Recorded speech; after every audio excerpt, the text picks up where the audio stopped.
Majina naitwa Anangise Tafia, ni meneja wa bandari Dar es Salaam. Tuko hapa tumewapokea wageni wetu kutoka Jumuiya ya Wafanyabiashara Kariakoo. Wamekuja hapa kuangalia kituo chetu cha huduma kwa wafanyabiashara wa Kariakoo ili tuweze kuwaelezea umuhimu wa kituo hiki na jinsi ambavyo watatakiwa kukitumia.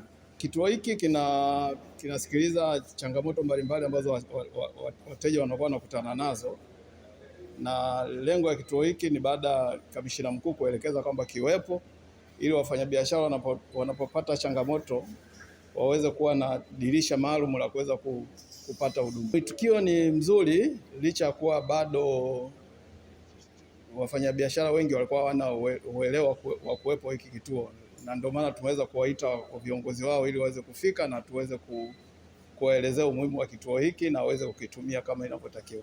Naitwa Severin Mushi, ni mwenyekiti Jumuiya ya Wafanyabiashara Kariakoo.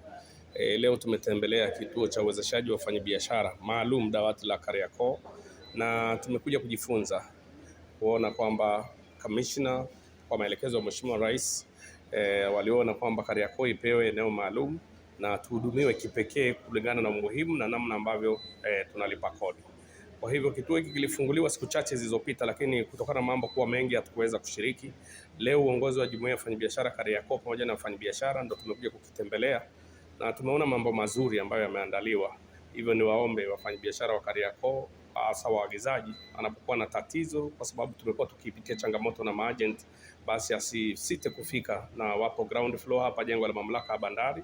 Ukifika utapewa taarifa za mzigo wako uko wapi, gharama ya mzigo, jambo ambalo litaondoa usumbufu tofauti na kule tulikokuwa. Kwa hiyo niwapongeze sana TRA kwa ubunifu huu, na ni imani yangu sasa muda ule wa kupokea mzigo kutoka bandarini na mfanyabiashara utakuwa mfupi kuliko huko awali. Mimi kwa jina naitwa Apolinari Kiwango, ni importer wa bidhaa kutoka nchi China.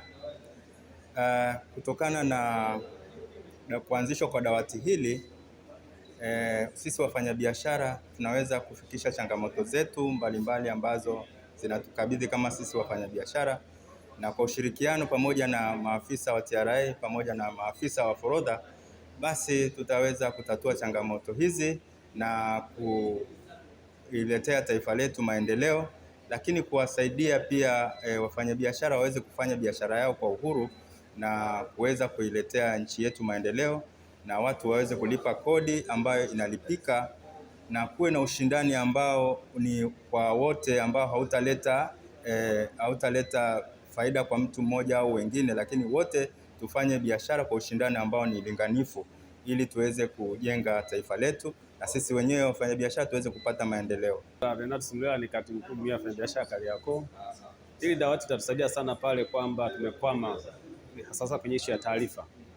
Mara kadhaa tulikuwa tunapata taarifa kwamba changamoto kwamba container limechelewa, hujui kwamba limekwamia wapi, lakini ukifika hapa inakuwa ni rahisi kupata taarifa zako sahihi.